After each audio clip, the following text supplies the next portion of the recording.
Irmãos, a graça e a paz do Senhor a todos, amém? Quem está feliz com Jesus aí, dá um amém aí.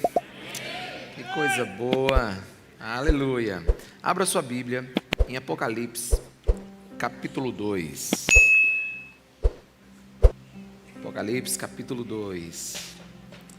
Começamos uma série no livro de Apocalipse. Domingo passado nós tivemos um tempo com Apocalipse, capítulo 1, onde João teve uma revelação linda, maravilhosa do nosso Senhor Jesus Cristo.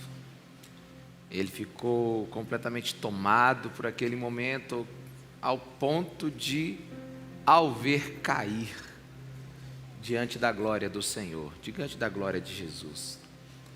Um outro ponto extraordinário que nós vamos ter em Apocalipse também, que é uma revelação daquilo que Jesus está vivendo no céu, é Apocalipse capítulo 4, a descrição do trono de Deus, seus relâmpagos, seus trovões, e vai ser um texto maravilhoso. Contudo, entre Apocalipse capítulo 1 e capítulo 4, nós temos uma palavra de Jesus para a sua igreja. Como Jesus ama a sua igreja. Como Jesus, ele deseja abençoar a sua igreja. E ali Jesus dita 7 cartas para João, cada uma para uma igreja. 7 cartas para 7 igrejas. E interessante que você pode ver a semelhança dessas 7 cartas para 7 igrejas na estrutura que ela tem de 7 partes. Porque essa carta ela tem um destinatário, ela tem o autor e sua descrição, ela tem a aprovação sobre essa igreja, tem a reprovação de Jesus desta igreja, tem um conselho e consequência, tem um convite, tem uma recompensa. Então Jesus ele quer trazer uma palavra para a sua igreja. 7 cartas, o número 7 é um número sobre a totalidade daquilo que se quer falar. Por isso, quando falamos em perdão, é 70 vezes 7. Então, é para perdoar totalmente. Então, quando Jesus fala que ele está enviando 7 cartas, ele tem 7 descrições, ele tem virtudes a apresentar, ele tem coisas que ele não está gostando, ele tem aqui algo a falar a essas 7 igrejas. A verdade é que ele quer falar a todas as igrejas, inclusive a nós nesse tempo. E a voz de Jesus é muito clara no final de cada texto: quem tem ouvidos, que ouça. Então, se você tem ouvidos hoje para ouvir Jesus, ouça. Que nesses próximos momentos os seus ouvidos estejam emprestados para ouvir a voz de Deus. Ore por mim, para que eu não diga nada que não venha do Senhor, para que os seus ouvidos ouçam o que o Espírito tem a dizer para a igreja nesse tempo. Muitos dizem que essas 7 cartas são 7 períodos da igreja, e nós estamos vivendo a 7ª igreja, a Laodiceia. Bem, há muitas coincidências, há muitos momentos na história que possam se identificar com essas 7 cartas, mas eu creio que essas 7 cartas, elas são 7 cartas para a igreja hoje. Então que o Senhor nos ajude a ouvir hoje a primeira carta dele para nós. Amém? Vamos orar? Fala conosco, Espírito Santo. Revela Jesus Cristo nesse lugar. Revela-nos a tua palavra. Que o discernimento vindo da tua parte venha sobre nós. Os nossos ouvidos estão aqui para lhe ouvir, para lhe obedecer e para praticar o que o Senhor mandar, Jesus. É no teu nome que oramos. Amém, amém, amém. Bem, meus irmãos, Apocalipse capítulo 2, a partir do versículo 1. Começo lendo. Ao anjo da igreja em Éfeso, escreva: estas são as palavras daquele que tem as 7 estrelas em sua mão direita e anda entre os 7 candelabros de ouro. Conheço as suas obras, o seu trabalho árduo e a sua perseverança. Sei que você não pode tolerar homens maus, que pôs à prova os que dizem ser apóstolos, mas não são, e descobriu que eles eram impostores. Você tem perseverado e suportado os sofrimentos por causa do meu nome e não tem desfalecido. Contra você, porém, tenho isto: você abandonou o seu primeiro amor. Lembre-se de onde caiu, arrependa-se e pratique as obras que praticava no princípio. Se não se arrepender, virei a você e tirarei o seu candelabro do lugar dele. Mas há uma coisa ao seu favor: você odeia as práticas dos nicolaítas, como eu também as odeio. Aquele que tem ouvidos, ouça o que o Espírito diz às igrejas. Ao vencedor darei o direito de comer da árvore da vida que está no paraíso de Deus. Amém? Então o destinatário dessa carta é a igreja em Éfeso. Sem dúvida, Éfeso era a igreja mais importante de toda aquela geografia. E a primeira carta foi para a igreja mais influente. Éfeso era um centro político, econômico e espiritual daquela região. Tem uma curiosidade sobre Éfeso. Lá foi o lugar onde, em suas viagens missionárias, o apóstolo Paulo permaneceu mais tempo, 3 anos.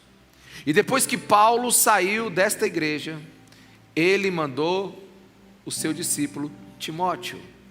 E ainda conta a história que João, o evangelista João, que escreveu o Evangelho de João, foi também pastor daquela igreja. Não é um detalhe bíblico, mas também contam que, por João estar lá, um dos membros daquela igreja também foi a mãe de Jesus Cristo, Maria. O fato é que Éfeso era uma igreja fundamentada na palavra. Foi lá que João também escreveu as suas 7 epístolas. Então Jesus, ele está se dirigindo àquela igreja, e ele se dirige àquela igreja e diz quem ele é para aquela igreja. Na verdade, para cada igreja, Jesus dá a si mesmo um nome que se aplica à necessidade daquela igreja naquele momento. E Jesus diz quem ele é para aquela igreja. Estas são as palavras daquele, Jesus, dizendo: que tem as 7 estrelas em sua mão direita e anda entre os 7 candelabros de ouro. Apocalipse 1, capítulo 20, diz que as 7 estrelas é a liderança pastoral da igreja, é o presbitério da igreja, são os pastores da igreja. E os 7 candelabros são as próprias igrejas. Então o que Jesus está nos ensinando aqui? Eu sou aquele que sustenta e tem o domínio sobre a minha igreja. Eu sou aquele que cuida da minha igreja. Ela não é um anel, um detalhe na minha mão. Ela está na minha mão direita. Eu a sustento. Eu caminho no meio dela. Jesus está dizendo para Éfeso: eu cuido de você. Eu observo você. Eu conservo você. Mas também está dizendo para Éfeso: eu tenho autoridade para te fechar. Então, em Éfeso, Jesus é aquele que está no meio dela, sustentando ela, conversando com ela. Interessante isso, porque nós cantamos que Jesus, ele está na sua glória. Nós cantamos que ele está no alto e no mais alto sublime trono, e isso é verdade. Mas aqui na carta de Apocalipse ele está dizendo que ele passeia no meio da sua igreja. Para aqueles que têm fé, podem ter certeza que Jesus está nos nossos corredores, andando por aqui. Às vezes nós temos uma percepção, do Jesus lá no céu, mas perdemos o temor que esse Jesus está na casa dele, a igreja. Ele está aqui. Ele está aqui e ele te conhece. Ele está aqui e sabe o seu coração agora. Ele está aqui. Por isso, que tem ouvidos, ouça o que Jesus tem a dizer agora para a igreja. Então ele vai começar a falar para Éfeso os seus pontos fortes. Na verdade, aquilo que ele está aprovando sobre a igreja. E ele caminha no versículo 2, e 3 e 6 falando isso. Ele diz: conheço as suas obras, o seu trabalho árduo, a sua perseverança. Você não tolera homens maus, pões à prova, né? Você observa, você é bereana, você tem cuidado em saber se aquilo ali é uma sã doutrina. Você não suporta os falsos mestres, você colocou para correr os impostores, e você tem perseverado no meio do sofrimento. Você não aceita os nicolaítas. Você é uma igreja que tem, trabalhado intensamente e não desistido das boas obras. Você não dá ouvido às heresias. Você luta pela sua fé. E você presta muita atenção na minha palavra. Parabéns, Éfeso. E você, diante de tudo isso, ainda é fiel na perseguição e no sofrimento, e o meu nome é declarado no seu meio. Você não suporta os nicolaítas, que são, literalmente traduzindo, os destruidores do povo, os controladores do povo, que pregam uma versão customizada do cristianismo, que pregam um cristianismo sem exigência, um cristianismo liberal, sem proibições. Os nicolaítas eram aqueles que queriam o melhor do mundo, mas também o melhor da igreja. Eles incentivavam o sincretismo religioso, a mistura das religiões. Ele está dizendo: Éfeso, você lutou por essa verdade e você não os deixou entrar. Você foi fiel. Você foi fiel. Mas aí a carta ainda não foi toda lida. Jesus então chega agora no versículo 4, ele diz: mas eu tenho algo contra ti. Contra você, porém, tenho isto. E aqui, antes de dizer o que Jesus não gosta de Éfeso, quantos aqui, de verdade, meus irmãos, desejariam receber uma carta de Jesus, onde Jesus falasse assim: olha, eu gosto disso, mas não gosto disso? Eu desejaria, eu queria receber uma carta de Jesus. Eu queria que Jesus escrevesse uma carta para mim dizendo assim: Ricardo, olha, eu acho que você está indo bem nessa área, mas nessa aqui você precisa mudar. Sinceramente, eu queria saber o que Jesus está pensando de mim. Na verdade, eu queria saber o que Jesus está pensando sobre mim.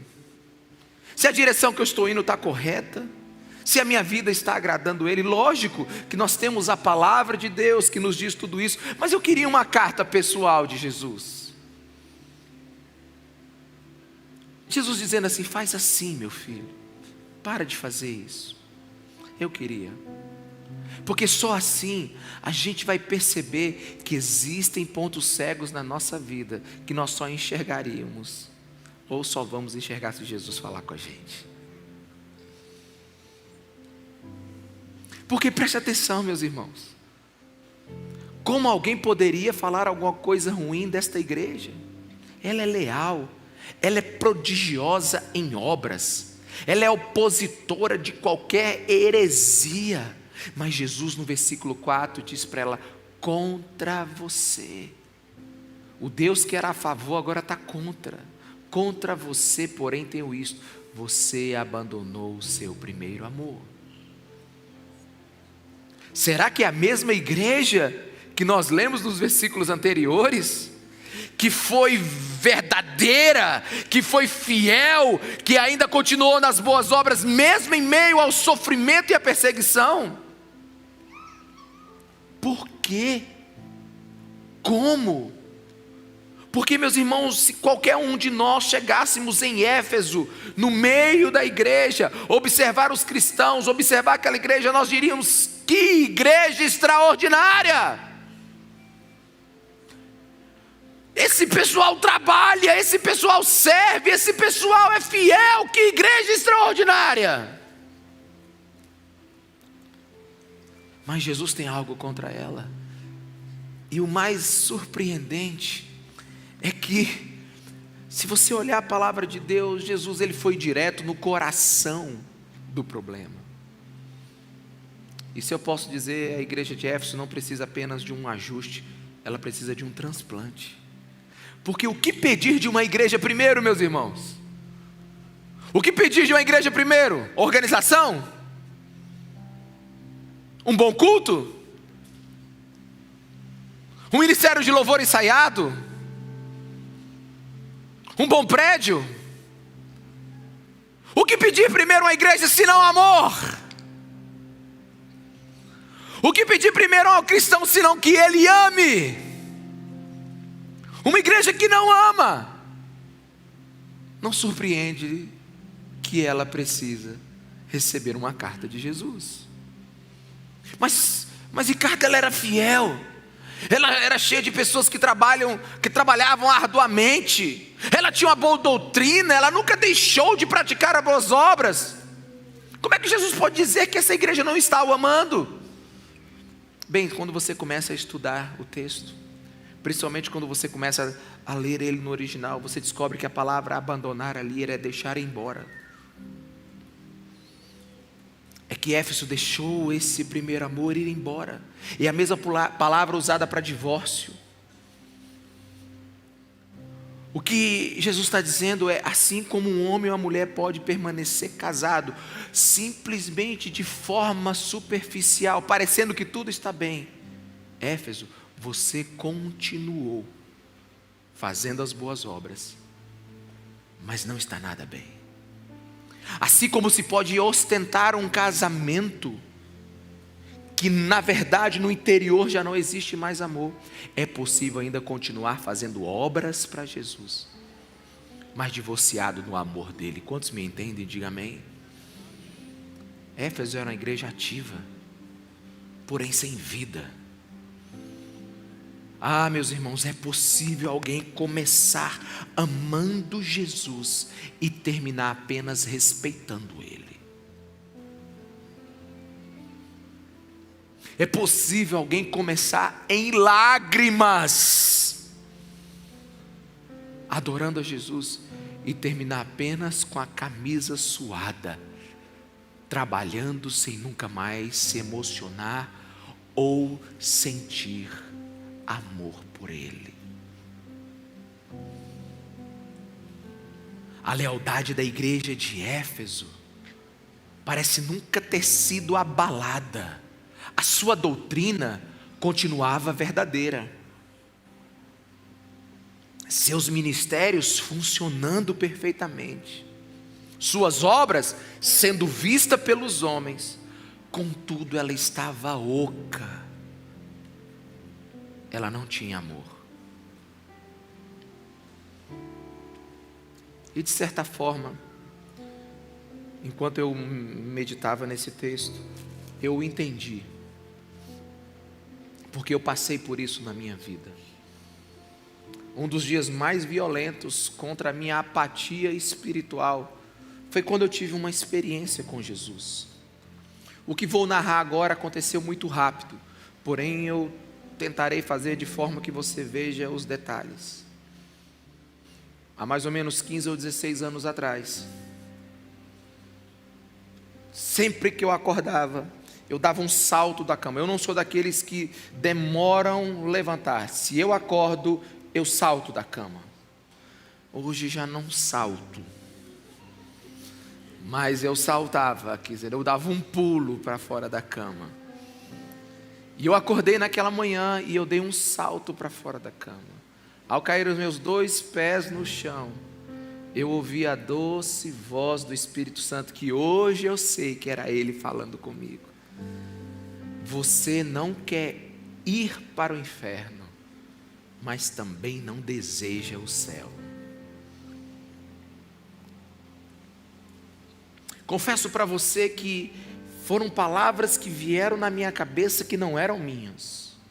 Mas eu ouvi Deus falando comigo: você não quer ir para o inferno, mas não deseja o céu.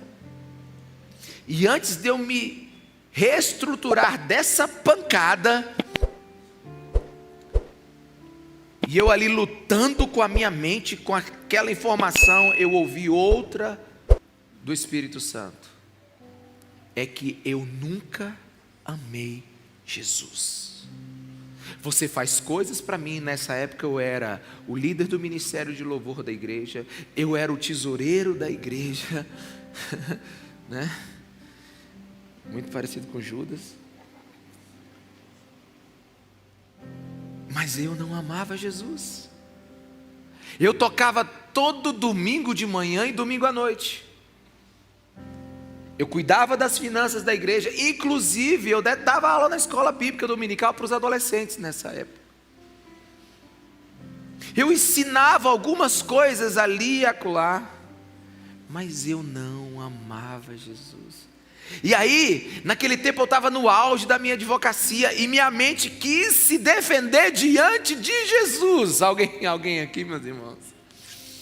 Tipo assim, Jesus, mas eu nunca traí minha esposa, eu sou um bom homem. E de novo, uma percepção de quem eu era, certamente vinda do Espírito Santo, me fez analisar algumas coisas. Eu nunca tinha traído a minha esposa por causa de mim e não por causa de Jesus. Eu não traí minha esposa porque eu tinha medo de perder a minha reputação de homem de Deus, que nem eu era, mas eu tinha uma boa reputação. Eu não traí minha esposa porque eu ia decepcionar meus pais e meus sogros. Eu não ia trair minha esposa porque eu ia, eu poderia perder os meus filhos. Eu não ia trair minha esposa porque eu poderia perder esse ar de homem de caráter, organizado, de bom cidadão. Ou seja, eu percebi que a minha conduta virtuosa não tinha nada a ver com Jesus, somente comigo. Ou seja, eu pecava para não pecar, e o meu pecado era o orgulho, o egoísmo e um completo desinteresse pelo Jesus Cristo, que me deu a salvação e a vida. Então é possível sim.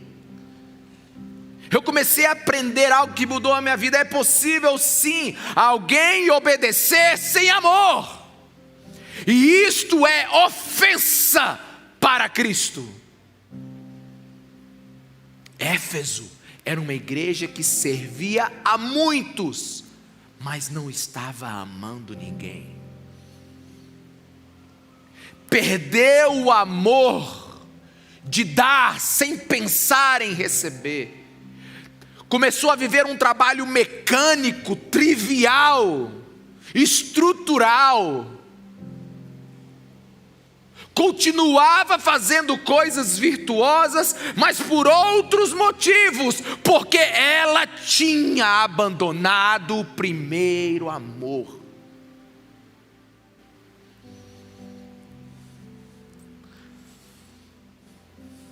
E eu confesso para você que essa foi uma das mensagens que eu demorei mais tempo para organizar os meus pensamentos. Porque aparentemente Éfeso era uma igreja nota 10, se qualquer um de nós fôssemos lá. E eu fiz muitas perguntas ontem, enquanto eu estudava esse texto, orando. Na sexta-feira eu passei a manhã inteira conversando com Jesus sobre esse texto, pedindo ao Espírito Santo que Ele me desse algo para compartilhar com a igreja. E uma das perguntas nesse momento de meditação, de oração que me veio é: por que Éfeso preferiu trabalhar em vez de amar? Porque Jesus poderia ter falado para ela assim: você parou de me servir, você parou de trabalhar, cadê os ministérios, cadê aquele empenho evangelístico, você parou, Éfeso. Não, ele falou assim: você continua trabalhando. E ele usou a palavra labor, que significa trabalho, ao ponto de se sacrificar. Então a pergunta que veio na minha cabeça é: por que Éfeso, essa igreja, preferiu trabalhar do que amar? Sabe por quê, meus irmãos? É porque ela se tornou preguiçosa. Porque é mais fácil cumprir uma tarefa do que amar. é mais fácil trabalhar do que amar.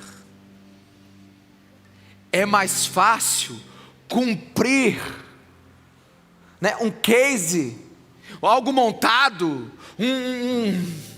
uma composição de ordem de serviços, uma prioridade de etapas e metas do que amar.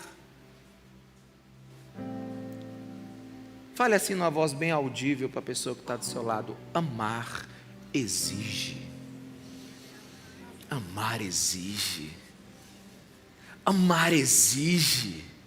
Então você está dizendo, pastor, que é para a gente parar de trabalhar? Não, pelo contrário, a gente precisa voltar a amar, porque quem trabalha pode trabalhar sem amor, mas quem ama nunca para de trabalhar.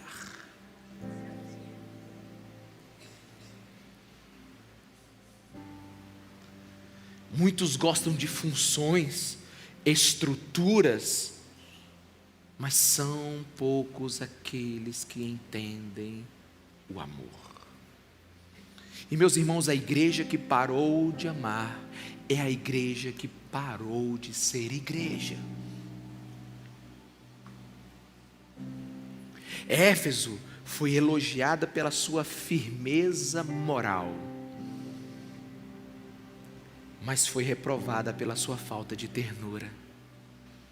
Você já viu gente que dá mais valor à tarefa do que pessoas?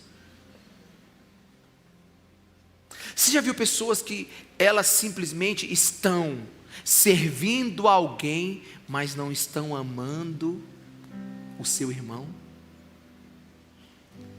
Ela é boa para cumprir algo, mas na hora do olhar, do abraçar, do ver, do ajudar, de além da meta e da responsabilidade, ela não tem amor para isso.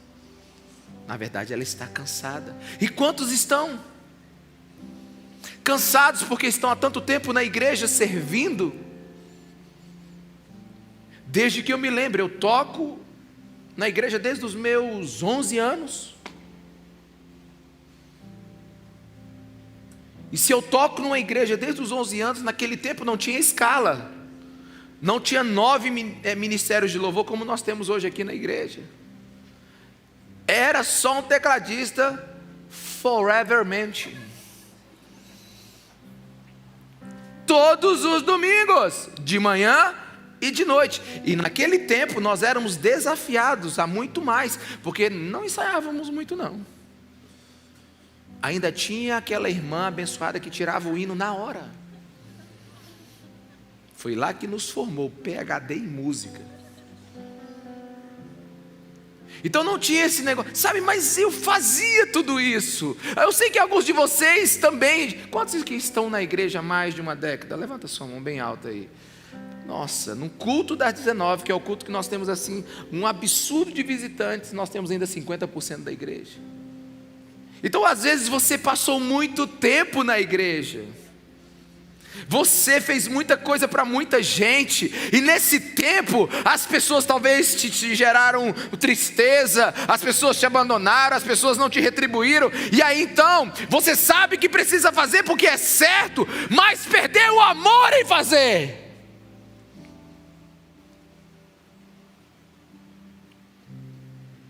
Você sabe qual é o assunto da carta da igreja de Éfeso? É que vocês estão fazendo muita coisa, mas não estão fazendo comigo e para mim. Talvez eu seja um pouquinho romântico aqui agora demais, e talvez você fale assim: você é romântico, pastor? Deixa eu dizer, meus irmãos, os brutos também amam. Mas essa igreja estava ouvindo a seguinte frase de Jesus: você se lembra quando a gente começou lá atrás? Lá atrás a gente tinha um caso de amor. Lá nos primeiros cultos, sem muita estrutura, onde nós estávamos desbravando ainda o começo, implantando ainda a igreja, onde não tínhamos muita coisa, nós tínhamos um caso de amor. Você se deleitava na minha presença, você chorava ao pronunciar o meu nome, e eu amava tudo aquilo que a gente estava fazendo junto. Mas você se organizou, você aprendeu, você cresceu, você se tornou madura, e você acha que pode fazer, e está fazendo sem mim. Você perdeu paciência com o fraco, você não vai mais 2, 3 vezes atrás do perdido, você só cumpre aquilo que está no seu script. Você já não tem mais todo aquele entusiasmo de improvisar.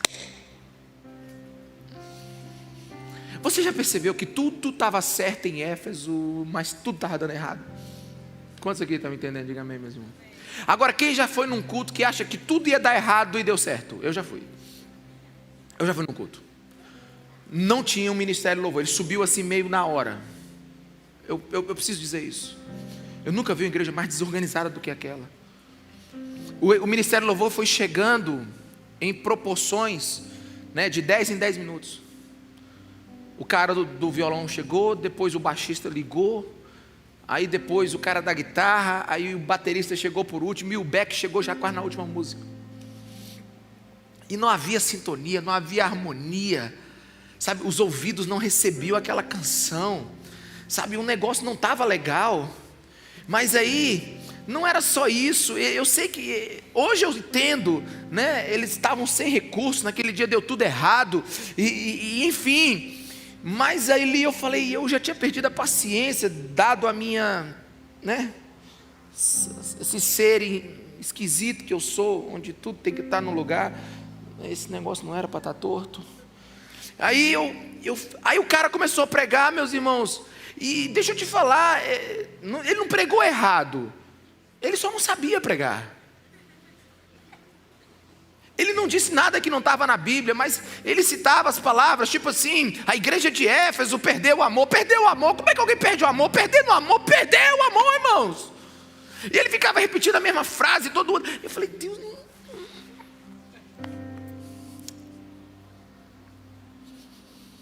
Aí no final, quantos aqui entenderam a palavra de Deus? Quantos aqui foram tocados pelo Senhor e Salvador Jesus Cristo? E uma presença de Deus varreu o lugar, que eu botei meu rabinho entre as pernas e fui embora e falei, Senhor, me perdoa, porque eu não enxergo o que preciso e fico enxergando o que não resolve.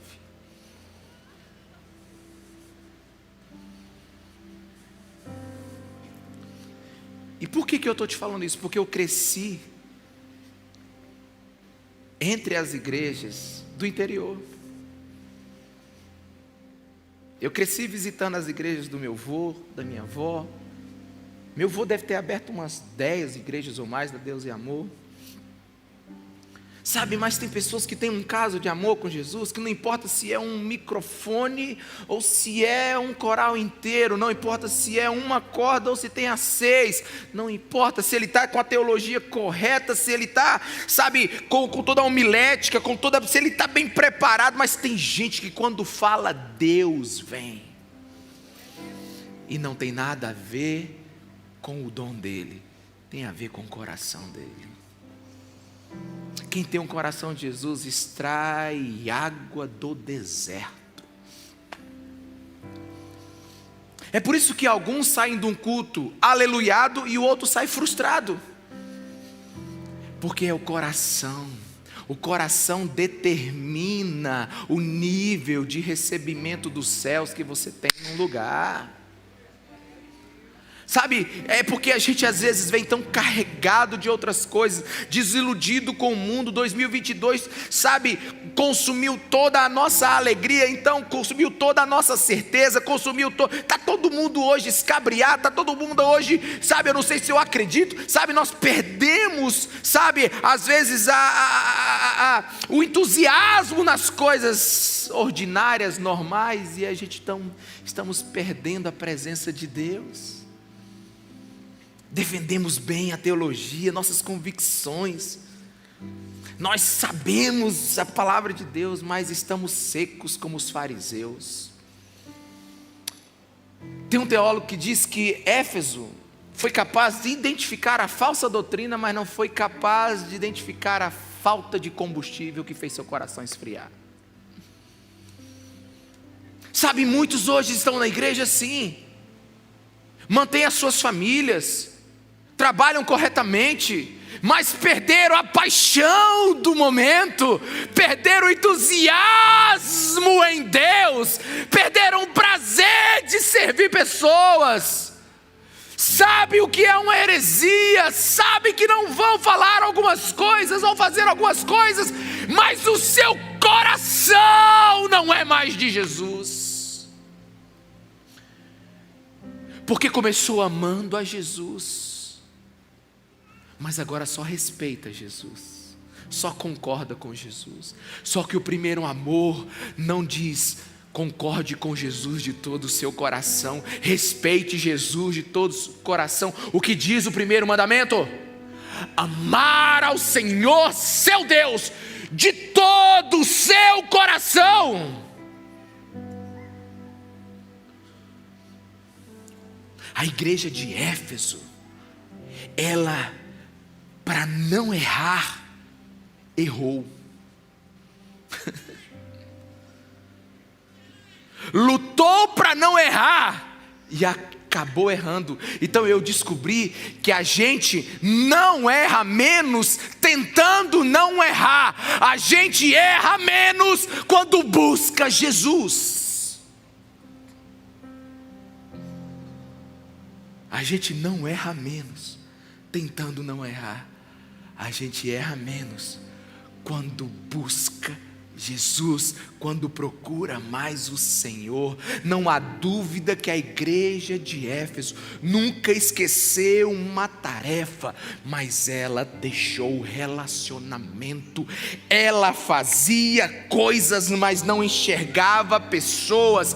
Ela era cumpridora e rígida nos seus deveres, com a doutrina, com a palavra de Deus, mas ela não desfrutava e se espantava mais com a presença de Jesus.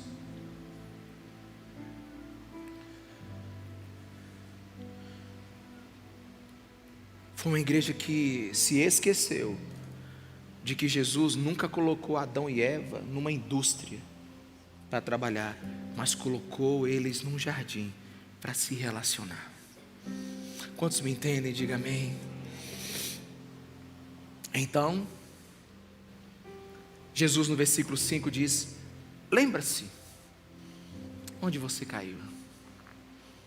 Sabe, uma das características mais distintas da humanidade, do ser humano, é a capacidade de poder olhar para trás, relembrar, rever e dar um novo curso para a sua vida.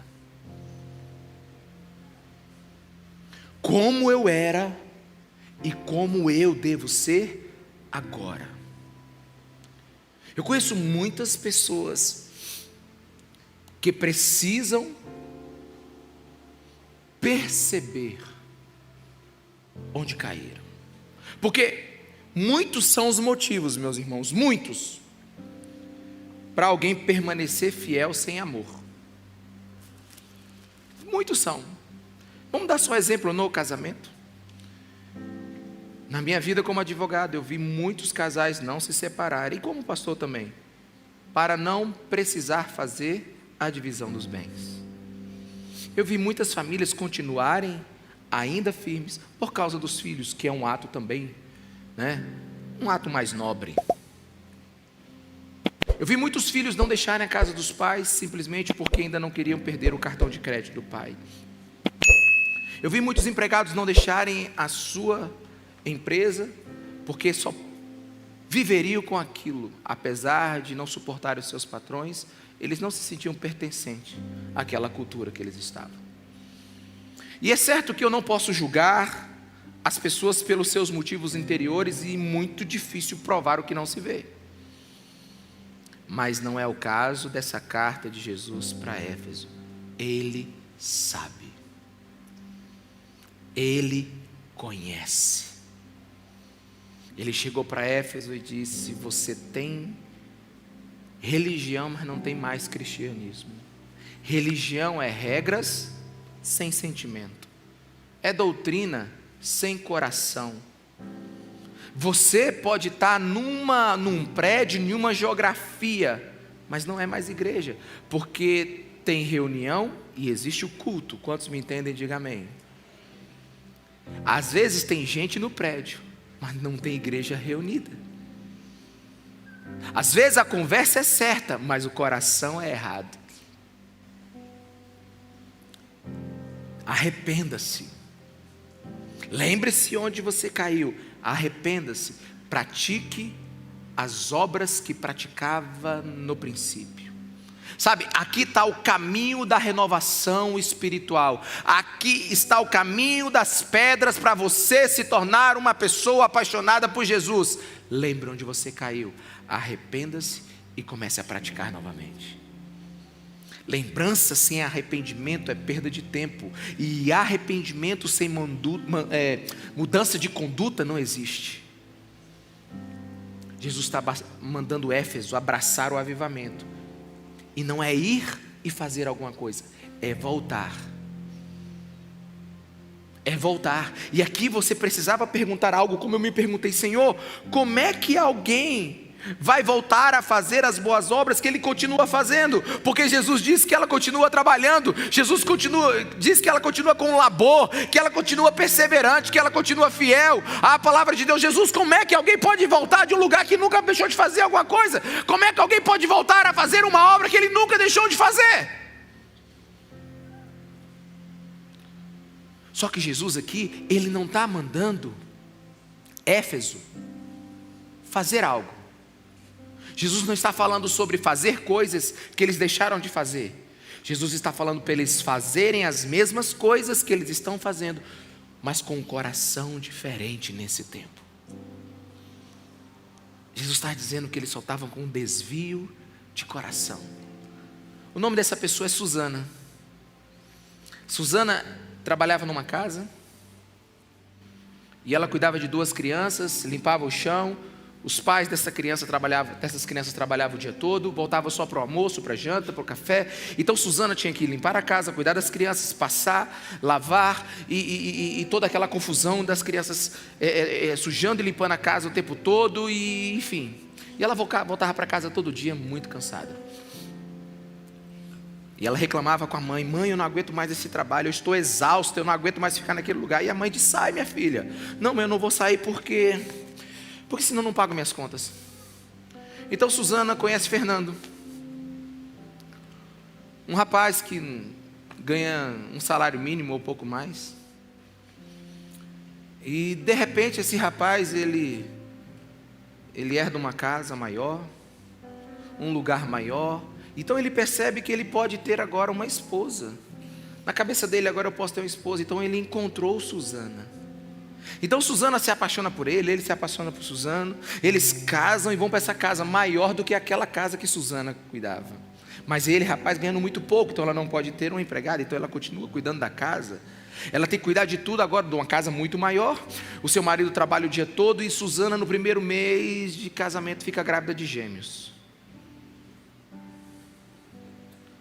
Então depois de 10 meses, ela está numa casa maior do que ela estava, trabalhando o dia inteiro para manter aquela funcionando, e agora com 2 crianças recém-nascidas. Você consegue imaginar agora o trabalho? Alguém consegue imaginar aqui o trabalho? Né? Você consegue ver quando um dorme e o outro acorda? Quando um mama, o outro está pedindo também. Na hora que se acalma, o outro chora e os dois entram de novo num momento assim de guerra. Quem grita mais alto, quem chora mais alto. E o marido chega cansado à noite. Certo que a mãe de Susana foi visitá-la, preocupada com ela, e quando chegou lá, viu a mulher mais feliz do planeta Terra. E a mãe dela chegou: minha filha, você está trabalhando mais, você tem 2 crianças pequenas, seu marido passa o dia todo em casa. Ele disse: mãe, eu amo meu marido, amo meus filhos, amo minha casa. Isso aqui não é trabalho, isso aqui é vida para mim. Existe uma diferença, meus irmãos, em quem trabalha e quem ama. Quem ama não trabalha, quem ama vive. E Jesus chega para a igreja de Éfeso: vocês estão trabalhando demais, mas estão deixando de viver comigo, através de mim. Eu acho muito engraçado, porque eu não sei se essa história é verdadeira, mas eu tenho uma foto até hoje. Se não é verdadeira é porque mentiram para mim. Mas eu recebi uma foto de uma criança, eu acho que era tailandesa, e ela estava segurando um bebê, gigante o bebê, o bumbum do bebê era desse tamanho. Ele estava nu, ela era bem magrinha. E a história conta que uma pessoa chegou para ela e disse assim: deixa eu te ajudar segurando essa criança, que você está segurando ela há muito tempo, eu estou observando. Não está muito pesada? Ela diz: não pesa, é meu irmão.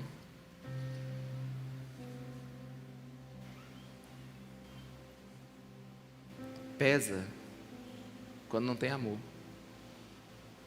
Mas se é meu irmão, não pesa. Pergunta para o apóstolo Paulo se pesava andar a pé e a cavalo e visitar todas as igrejas, uma em cada canto do continente. Pergunta para Pedro se foi difícil ele dizer assim: de igual ao meu Senhor não, de cabeça para baixo. Eu não posso morrer igual ao meu Senhor. Pergunta para os discípulos se foi pesado para eles viver o evangelho num tempo onde não tinham estrutura, dinheiro e nada de recursos praticamente. Pergunta para Estevão se ele dobraria os seus joelhos diante do sinédrio e contrariaria Deus. Pergunte para John Wesley, que terminou a sua vida com quase 200 mil quilômetros no lombo de um cavalo. Pergunte para homens e mulheres, não vá longe não. Pergunte para os pastores jubilados da Assembleia de Deus, dos batistas, dos presbiterianos, que começaram as igrejas, sabe onde nós hoje estamos, sabe, surfando na onda que eles evangelizaram. Pergunte para eles.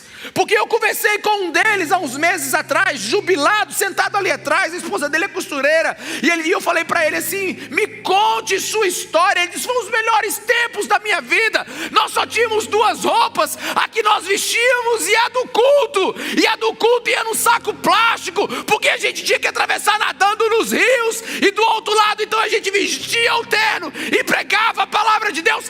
Pergunta se ele estava cansado. Cansado quem está fazendo sem amor, cansado quem está fazendo sem Jesus, cansado quem está fazendo sem a presença.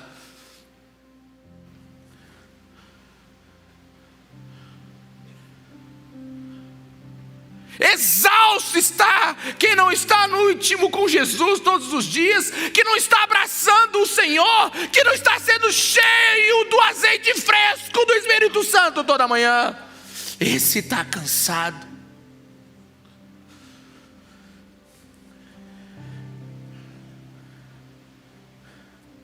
Conversamos sobre um pastor hoje de manhã, 7 cultos no domingo.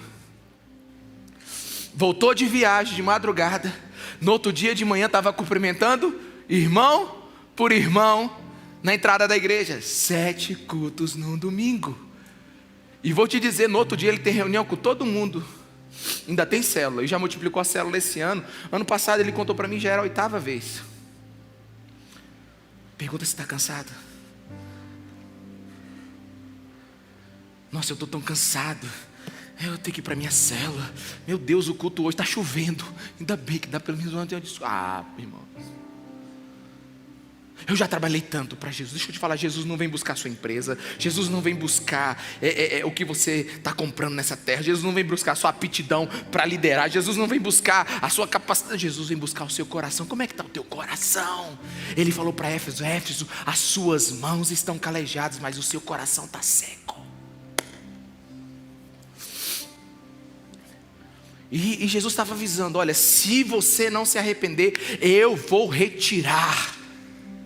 Eu vou retirar do meio de você o candelabro, ou seja, eu vou retirar o que te diz que é igreja, eu vou retirar aquilo que te identifica como igreja, eu vou retirar de você a minha presença, o meu testemunho, eu vou tirar de você aquilo que é a essência da igreja, que sou eu, porque você só trabalha do jeito que você quer, mas não me ama mais.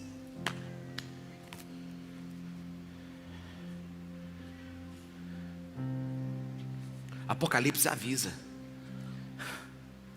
caiu, volta lá onde você caiu.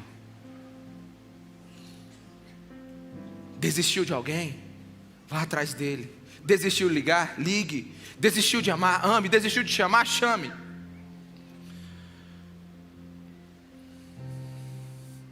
Pastor, como é que a gente volta a amar?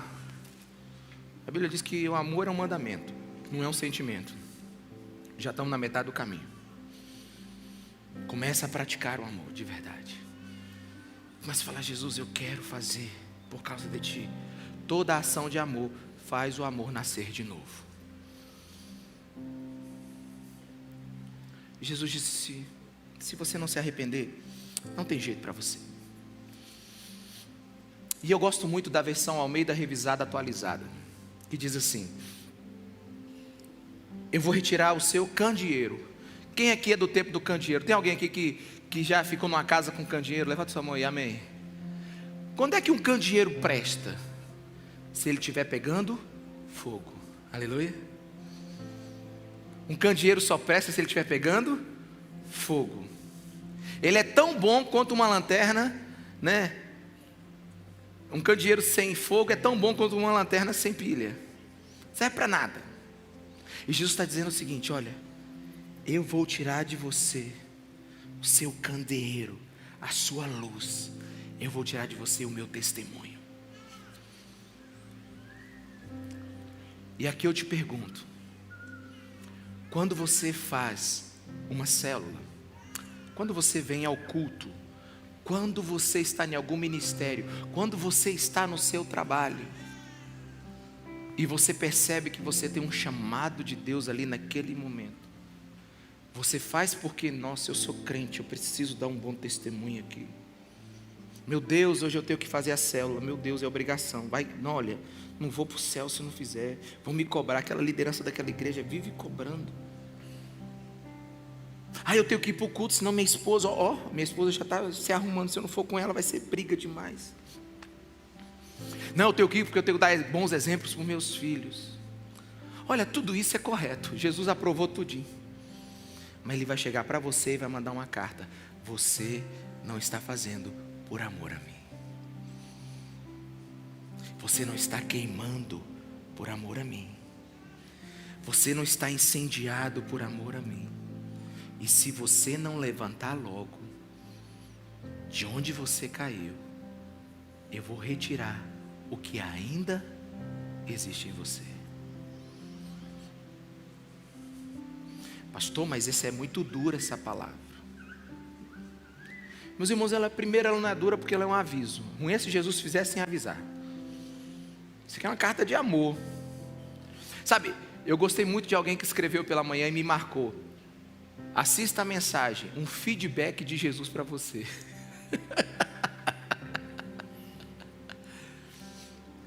Porque como é que a gente faz uma avaliação, um feedback do culto? Como é que foi? Nossa, o culto foi bom, gente, pra caramba. Olha, o ministério louvou hoje, impecável. Nossa, o pastor estava pregando muito bem. A gente chega na célula: nossa, mas a célula foi boa. O lanche, né? Meu Deus, como foi bom aquele evento. Pagou tudo. Esse é o nosso feedback, essa é a nossa avaliação. Jesus só ia fazer uma pergunta: Jesus, o feedback: eu estava lá? Eu fui adorado lá? As pessoas lembraram de mim lá? A minha presença foi desejada lá? Vocês me queriam lá? Meus irmãos, no dia que a gente entender isso, o culto muda aqui e agora. E aí Jesus chega no versículo 7. Aquele que tem ouvidos, ouça o que o Espírito diz às igrejas.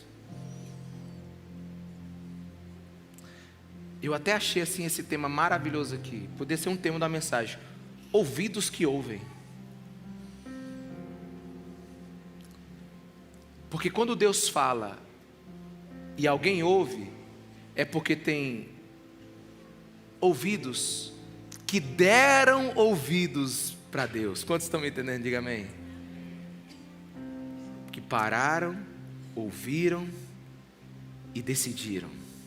Aliás, só existirá a igreja nesse tempo se o Espírito Santo falando, a igreja ouvir. Você só vai permanecer em pé se o Espírito Santo falar e você ouvir. Eu vou mudar a frase, porque Ele está falando, é se você e eu ouvirmos. Ele está falando e falando à sua igreja nesse tempo. Aqueles que têm ouvidos, que ouçam. Vamos ficar de pé em nome de Jesus. E Jesus então termina com a recompensa. Ao vencedor darei o direito de comer da árvore da vida, que está no paraíso de Deus. Preste atenção. Eu não tenho teologia para te dizer exatamente o que significa esse versículo, mas ele nos reporta ao Éden. Ele está dizendo: a árvore que eu proibi a Adão de comer e viver para sempre, dela o fruto darei a você, que vencer a apatia espiritual nesse tempo e me amar de todo o seu coração. Não é só uma recompensa, é o nosso destino.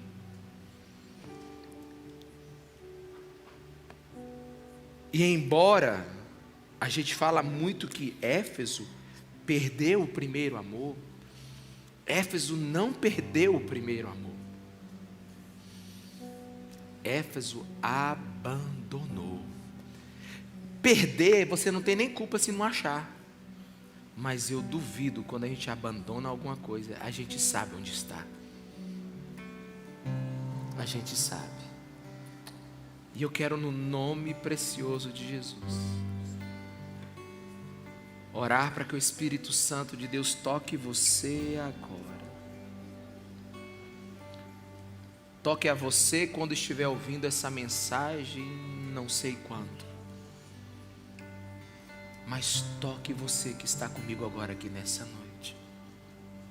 Deixe o Espírito Santo de Deus arrancar toda camada do seu coração e ele ir direto aonde precisa ir e lançar luz na sua vida. Eu oro, Jesus, toca-nos agora.